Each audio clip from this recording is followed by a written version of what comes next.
So, good day again. At alam ko na excited kayo sa part na ito kasi mapapaisip kang talaga sa claim na ang mga dinosaurs at ang mga tao ay sabay na namuhay noong unang panahon.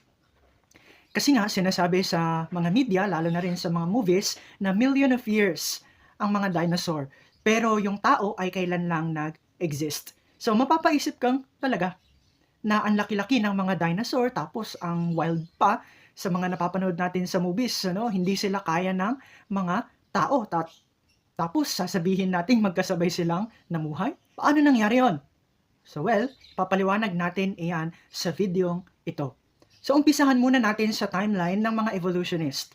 Dito sa website ng Britannica, sinamarize nila ang timeline ng iba't ibang dinosaur.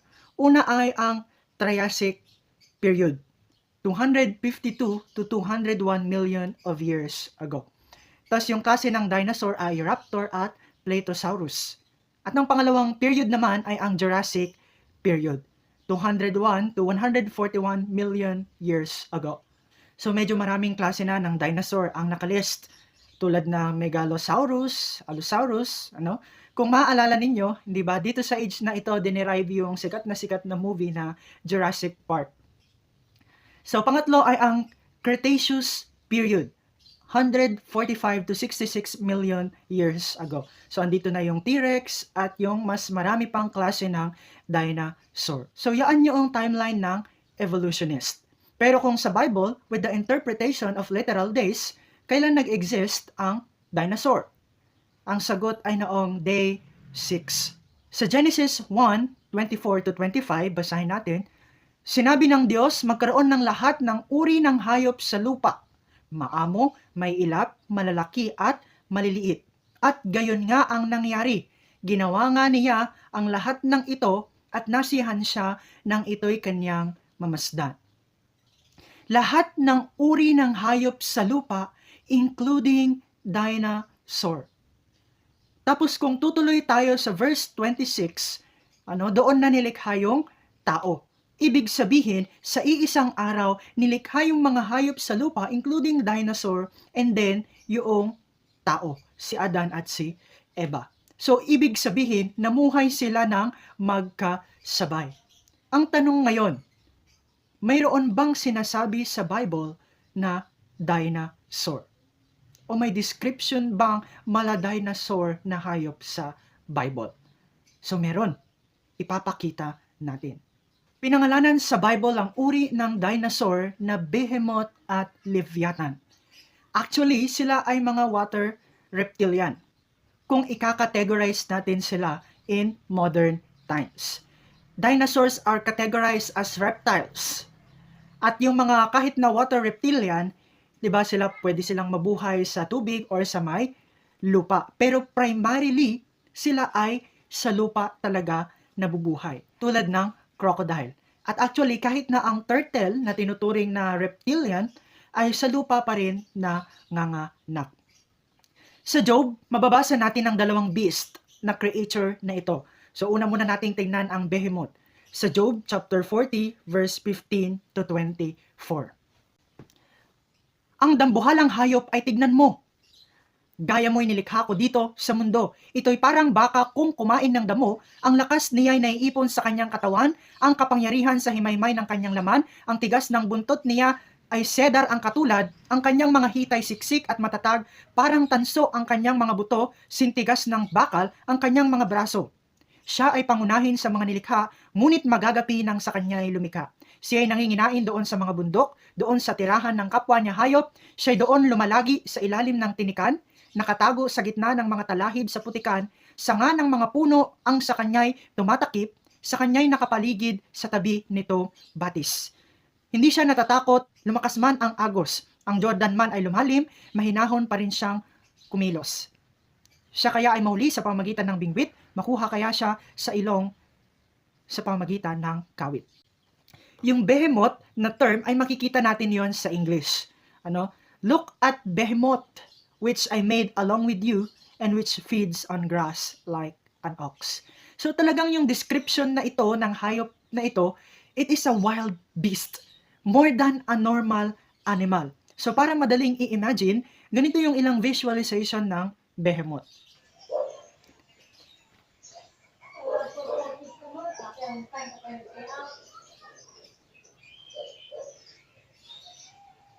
So, totoo na para siyang hippopotamus o kaya para siyang elepante na sinasabi ng iba, lalo na ng mga evolutionist, mga day-age theorist, pero they are more than that. Kasi ang behemoth na binanggit dito ay may buntot na cedar ang katulad, ang kanyang mga hitay siksik at matatag. So ano ba ang cedar? Sa Bible, ang cedar ay isang puno. So ibig sabihin, kapag sinabing ang buntot ng hayop na ito ay parang isang cedar, mahaba siya plus matatag at matibay. Ganoon ang buntot ng behemoth. Kaya hindi siya pwedeng maging elepante at hippopotamus dahil ang buntot ng hippopotamus ay maikli at ang buntot naman ng elepante ay maliit, mahina at para siyang buntot ng isang baboy. Hindi siya katulad ng isang cedar. Kaya mas fitted ang description ng behemoth sa isang dinosaur. At makikita din natin sa verse 15. So look at this sa English. Look at behemoth which I made along with you, and which feeds on grass like an ox. So nakita niyo yun? Katulad ng sinabi sa Genesis na kasabay sa isang araw nilikha ang mga land animals, including dinosaur, ay sinasabi dito sa Job na ang behemoth ay kasamang nilikha along with man, together with man. At ang sumunod naman na hayop na dinosaur ay ang Leviathan. Mababasa naman natin ito sa Job chapter 41 verse 1 to 7. Mauhuli mo ba ang Leviathan sa pamamagitan ng pamingwit? Maitatali mo ba ang dila nito sa pamamagitan ng lubid? Matatalian mo kaya ng lubid ang ilong nito? Tatagusan kaya ng kawit ang mga panga nito? Sa kaya ay lumapit at lumuhod sa harap mo, magsalita ng malumanay at magmakaawa sa iyo? Siya kaya'y makiusap at ikaw ay pangakuan na sa habang buhay ikaw ay paglingkuran. Siya kaya'y parang ibong tatalian at lalaruin upang mga babaeng lingkod mo ay aliwin. Tawaran kaya siya ng mga mamimili, paghatian kaya siya upang maipagbili. Tablan kaya ang makapal niyang balat, sa ulo kaya niya tumagos ang matulis na sibat. So para madaling intindihin ulit ang itsura ng isang Leviathan, so ganito ang mga ilang visualization.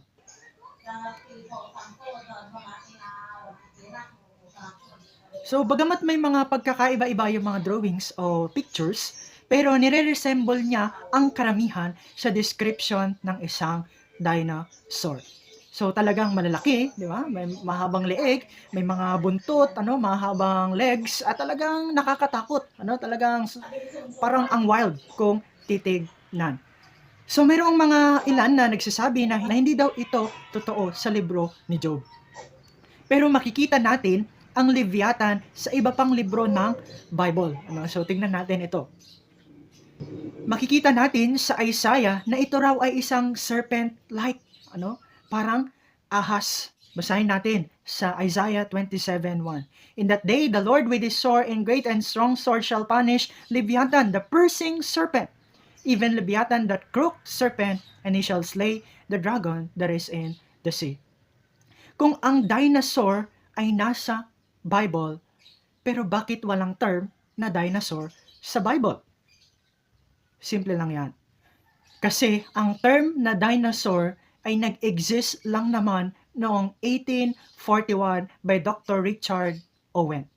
Originally, ito ay Dinosauria na mula sa dalawang salitang Dinos, terrible, powerful, wonderful, and Sauros, nang ibig sabihin ay lizard. So, ang ibig sabihin ng dinosaur ay terrible lizard. So, hindi pa nagkakaroon ng salitang dinosaur noong sinulat ang Bible. So, imagine ang Bible, ilang libong taon na ang nakalipas nang isinulat.